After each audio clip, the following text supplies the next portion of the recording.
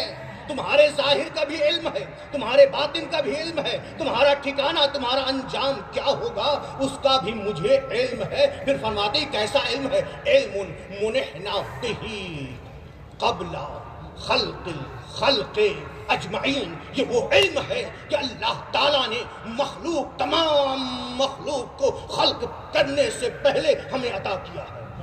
ہمیں اس مراد یعنی ہم اہل بیت کو قبل خلق الخلق اجمعین، قبل خلق الخلق اجمعین، تمام مخلوق کے خلق کرنے سے پہلے، وبعد فناء السماوات والارضین، اور آسمان اور زمینوں کے فنا ہو جانے کے بعد تک اللہ تعالیٰ نے ہمیں علم عطا کیا ہے. اور پھر اس کے بعد فرماتے ہیں لولا تظاہر اہل الباطل ودولت اہل الضلال ووثوب اہل الشک. اگر اہل باطل کی کثرت نہ ہوتی، اگر اہل باطل کا غلبہ نہ ہوتا، اگر گمراہوں کی حکومت نہ ہوتی، وہ دولت اہل الضلال، اگر گمراہوں کی حکومت نہ ہوتی، وہ وثوب الشک، وہ وثوب اہل الشک، اور شک کرنے والے شک میں نہ پڑ جاتے، شک کا خطرہ نہ ہوتا. فرماتے ہیں لقلت قولا، آج میں ایسی بات کہتا تعجب منہ الاولون والآخرون، جس سے اولین و آخرین تعجب کرتے ہیں. ایسی بات کہتا. 7 سال کی عمر میں امام تقی علیہ السلام فرما رہے ہیں لَقُلْتُ قَوْلًا تَعَجَّبَ مِنْهُ الْأَوَّلُونَ وَالْآخِرُونَ. ایسی بات کہتا اگر یہ ڈر نہ ہوتا جو 3 باتیں بیان کی ہیں، اولین اور آخرین تعجب کرتی. یہ جملہ تو کہہ دیا آپ نے، لیکن فوراً فَوَضَعَ يَدَهُ الشَّرِيفَ عَلَى فِيهِ، فوراً آپ نے اپنے دست مبارک کو اپنے منہ پر رکھ لیا. فوضع يده الشریف علی فیہ، اپنے منہ پر رکھا، دہن پر رکھا، اور رکھنے کے بعد خود اپنے آپ کو خطاب کر کے کہتے یا محمد اسمت کما سمتا آباؤک من قبل. اے محمد خاموش رہو جس طرح سے تمہارے آباء و اجداد اس سے پہلے خاموش تھے. سبحان اللہ. بس پتہ یہ چلا سب کا علم ایک ہے، چاہے وہ پہلا محمد ہو یا درمیانی محمد ہو یا آخری محمد ہو. تبھی تو نبی نے فرمایا میرا پہلا بھی محمد ہے، میرا اوسط بھی محمد ہے، میرا آخر بھی محمد ہے. وَكُلُّنَا محمد، ہمارے سب کے سب محمد ہیں. صلوات پڑھتے پر محمد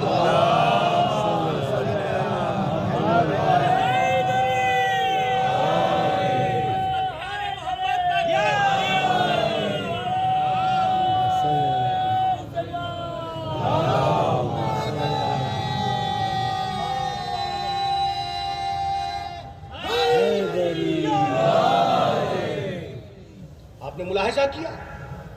پھر اس کے بعد یہ فرما کر آپ ممبر سے اتر آئے. تو دوسری علامت ساتویں امام نے کیا فرمائی؟ امام وہ ہے کہ اس سے جو کچھ بھی پوچھا جائے اس کا جواب دے، کوئی بھی چیز اس کے لیے مخفی نہ ہو. اور پھر تیسری علامت بیان کی کہ امام وہ ہے کہ جو حق سے دفاع کرنے میں خاموش نہیں بیٹھتا، حق کی طرف سے دفاع کرنے میں خاموش نہیں بیٹھتا. تبھی تو مولا کائنات نے تیسری خلافت کے بعد جب مولا تک خلافت پہنچی تھی تو مولا نے نہج البلاغہ میں قسم کھا کے فرمایا ہے اما والذی فلق الحب وبرأ النسمہ، اس ذات کی قسم جس نے دانے کو شگافتہ کیا اور جس نے ذی روح کو پیدا کیا ہے. آپ نے فرمایا لولا حضور الحاضر وقیام الحجہ بوجود الناصر، اگر یہ نہ آئے ہوتے جو حاضر ہوئے ہیں اور حجت تمام نہ ہو گئی ہوتی، اگرچہ ظاہری طور پر لیکن مددگار بن کر آئے تھے.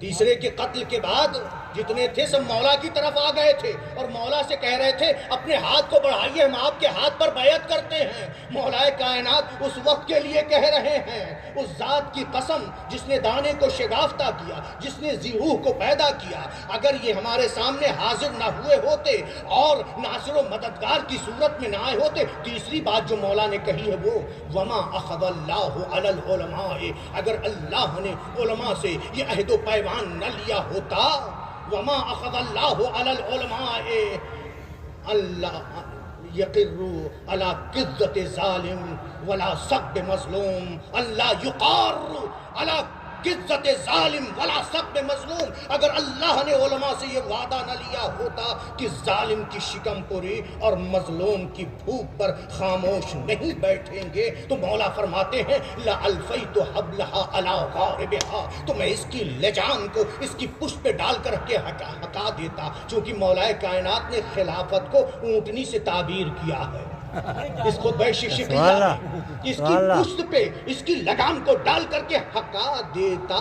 پھر اس کے بعد آپ فرماتے ہیں وَلَا سَقَيْتُ آخِرَهَا بِكَاسِ أَوَّلِهَا، اور اس کے آخر کو بھی میں وہی جام پلاتا جو میں نے اس کے اول کو پلایا تھا۔ وَلَا أَلْفَيْتُمْ دُنْيَاكُمْ هَٰذِهِ أَزْهَدَ عِنْدِي مِنْ أَفْتَةِ عَنْزٍ، دیکھو تمہاری دنیا میری نگاہوں میں بکری جب چھینکتی ہے اس کی ناک سے جو غلاظت گرتی ہے اس سے بھی کہیں زیادہ ذلیل و خوار ہے اور پست ہے۔ صلوات پڑھ دے بر محمد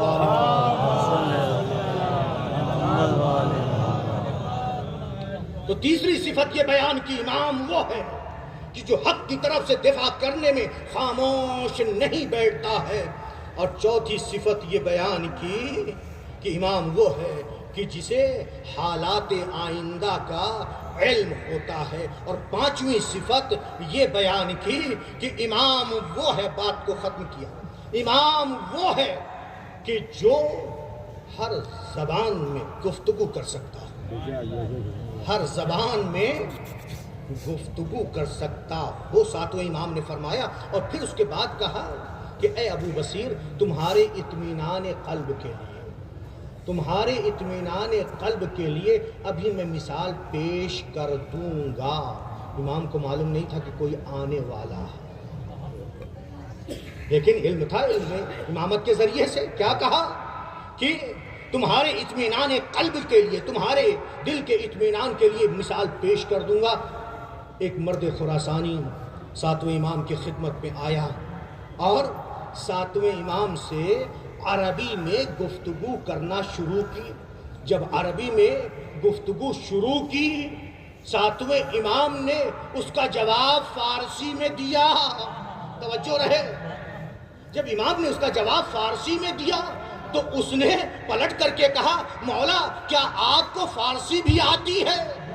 چونکہ وہ خراسان سے، مشہد سے، ایران سے آیا تھا نا، وہ یہ سوچ رہا تھا کہ امام کو فارسی نہیں آتی، لہٰذا عربی میں گفتگو شروع کی اور امام نے اس کا جواب فارسی میں دیا۔ جب اس نے کہا کہ مولا کیا آپ کو فارسی بھی آتی ہے، تو امام نے پلٹ کر کے کہا کہ اگر میں تمہارے سوال کا جواب تمہاری زبان میں نہ دے سکوں تو مجھ کو تم پر فضیلت کیسی؟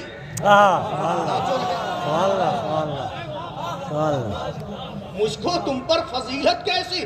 یہی نہیں فرمایا اے ابو بصیر، اور اس شخص کو بھی مخاطب کر کے آپ نے فرمایا کہ ہمیں یعنی امام کو، امام وہ ہوتا ہے کہ جس کو تمام انسانوں کی زبان کا علم ہوتا ہے، انسان ہی نہیں بلکہ ہر روح کی زبان اور بات کو سمجھتا ہے۔ اور آسان کر دوں، یعنی ہر جاندار کی بات کو سمجھتا ہے۔ کسی کو ہو سکتا ہے تعجب ہو کہ کیا ہر جاندار کی بات کو کوئی سمجھ سکتا؟ قرآن سے تو ثابت ہے نا، قرآن سے کیا ثابت ہے کہ حتی اذا اتوا علی واد النمل، جب جناب سلیمان اور سلیمان کا لشکر وادی نمل میں پہنچا، قالت نملۃ یا ایھا النمل اسکنوا مساکنکم، تو ایک چونٹی نے یہ کہا اے چونٹیوں تم اپنے سوراخوں میں، اپنے بلوں میں چلے جاؤ، یحتمنکم سلیمان لا یحتمنکم سلیمان و جنودہ وہم لا یشعرون، کہیں سلیمان اور ان کا لشکر تمہیں پامال نہ کر دے اور انہیں اس بات کا احساس بھی نہ ہو۔ تو جب چیونٹی نے یہ کہا جناب سلیمان نے سنا، جناب سلیمان مسکرائے۔ بس اس سے یہ پتا چلتا ہے نا کہ نبی و امام وہ ہے کہ جو ہر جاندار کی زبان کو جانتا ہے۔ یہ بیان فرمایا، یہی سب باتیں تو تھی جس کی وجہ سے ہر حاکم وقت، چونکہ فضیلت جہاں ہوتی ہے، جہاں کردار ہوتا ہے، ادھر ہی لوگ جاتے ہیں۔ اور امام سجاد نے جو خطبہ دیا اس میں فرما بھی دیا تھا والمحبت فی قلوب المومنین، اللہ نے ہماری محبت کو مومنوں کے دلوں میں رکھا ہے۔ جو اہل بیت کی محبت تھی، جو اہل بیت کی محبوبیت تھی، اس کو حاکم وقت نہ نکال سکا۔ ایک کے بعد ایک حاکم آتے رہے، منصور، ہادی، مہدی، پھر اس کے بعد ہارون رشید لعنت اللہ علیہ نے پوری کوشش کی، ایک کے بعد ایک قید خانے میں بھیجا۔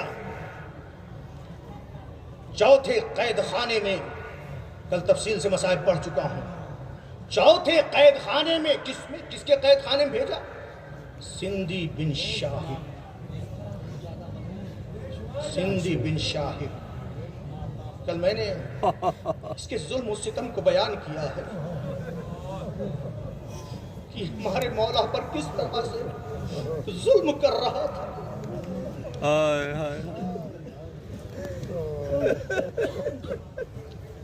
یہ ملعون جو یہ سلوات میں جملہ آیا ہے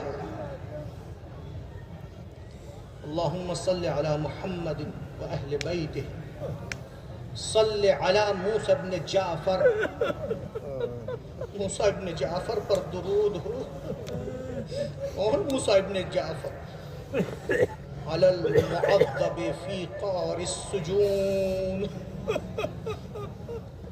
قید خانوں میں جس پر ظلم و ستم کیے گئے، معذب ہے جس پر ظلم و ستم کیے گئے، اور پھر اس کے بعد کیا ہے؟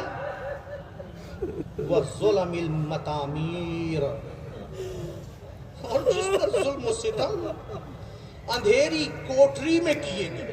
کل میں صحیح ترجمہ نہیں کر پایا تھا ظلم المتامیر کا، کہ تاریخ گڑھا، وضاحت یہی ہے کہ 35-40 زینوں کے بعد وہ گڑھا تھا جہاں پر امام کو اس ملعون نے رکھا تھا، نمی بھی تھی، اور ایک روایت میں ملا کہ اس نے امام کے جسم کو مٹی میں گاڑ رکھا تھا، اور یہی نہیں تازیانہ لے کر کے پہنچتا تھا اور امام کو اذیتیں دیتا تھا۔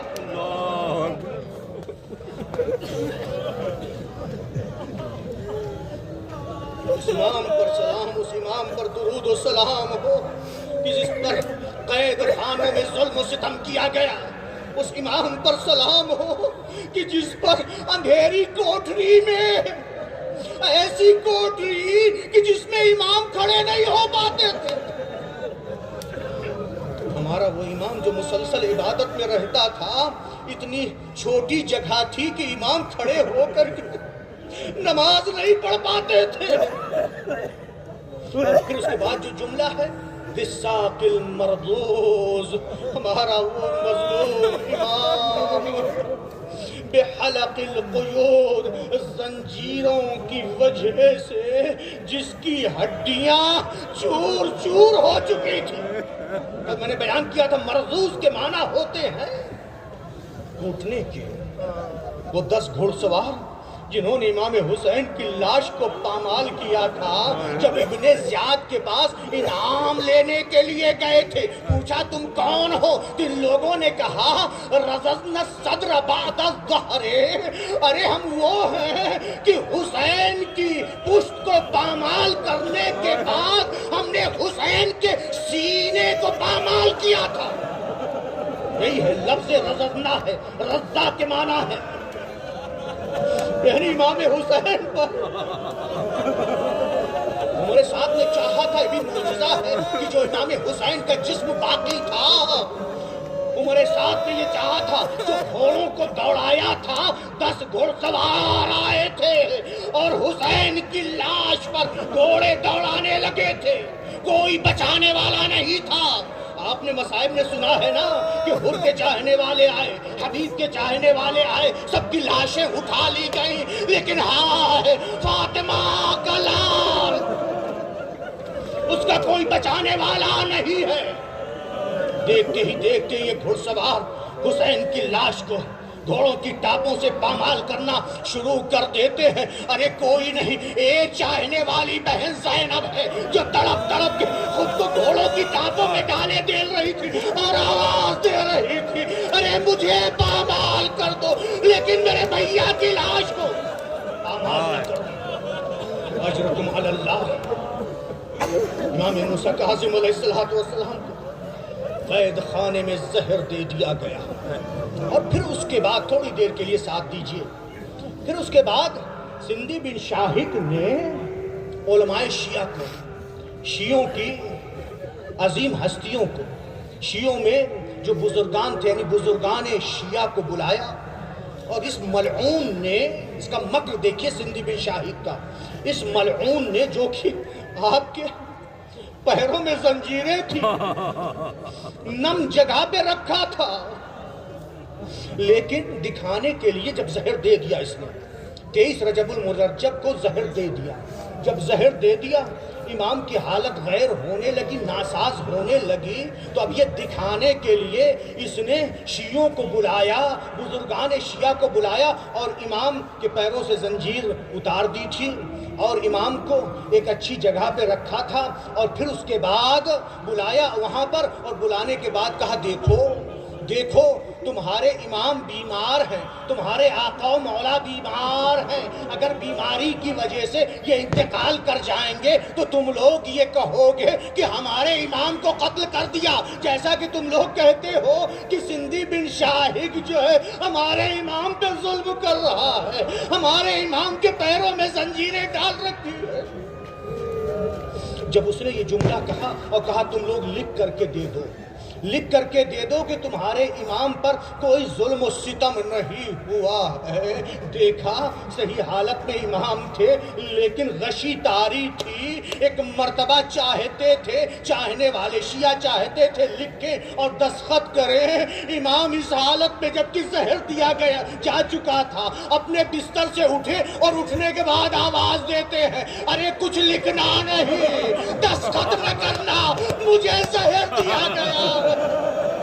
ارے جب شیعوں نے سنا کہ میرے آقا و مولا کو زہر دے دیا گیا ہے، شیعہ روتے ہوئے وہاں سے نکلے۔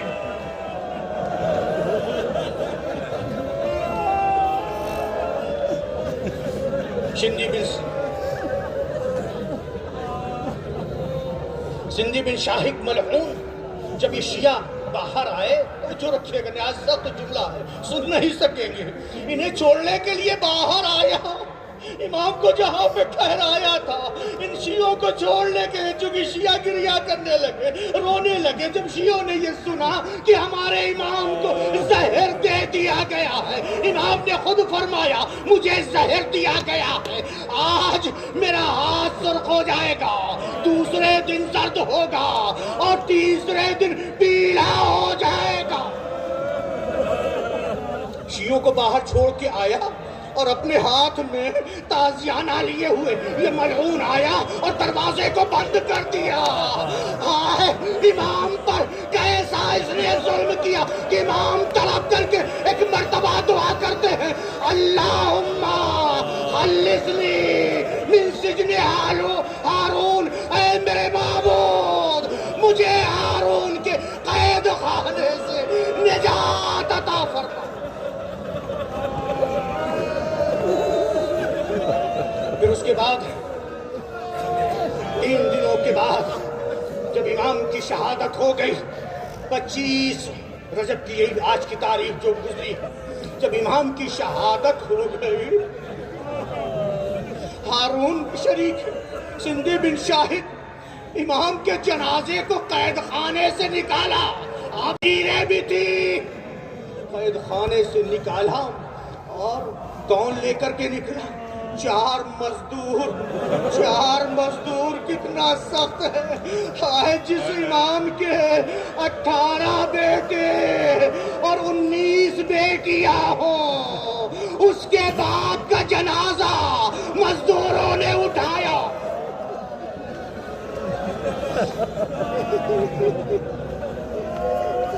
چار مزدور جنازے کو لیے ہوئے آئے، باہر نکلے۔ کتنا سخت ہے۔ امام رضا علیہ السلام کو علم امامت کے ذریعے سے پتہ چل چکا تھا کہ میں یتیم ہو گیا، اور اپنے گھر میں اپنے خاص لوگوں کو بتا دیا تھا۔ معصومہ قم چھوٹی تھی، معصومہ قم نے اپنے بابا کی شہادت پہ گریہ کیا، جبکہ اپنے بابا کو دیکھا نہیں، اپنے بابا کی شہادت کی خبر سنی تو گریہ کیا۔ ہائے حسین کی بیٹی سکینہ اپنے باپ کی کٹی ہوئی گردن کو دیکھا، خون کو دیکھا، اور اپنے باپ کی کٹی ہوئی گردن سے لپٹ کر شام غریبہ میں سکینہ سو گئی تھی۔ اجرکم علی اللہ۔ آپ کی زیارت میں یہ بھی جملہ آیا ہے، یہ بھی جملہ آیا ہے صلوات میں، والجنازۃ المنادى علیہا بظل الاستخفاف۔ آپ کے جنازے کو 4 مزدور لے کر کے آئے اور نہایت ہی احانت کے ساتھ آپ کے جنازے کو پل بغداد پہ ڈال دیا بظل الاستخفاف۔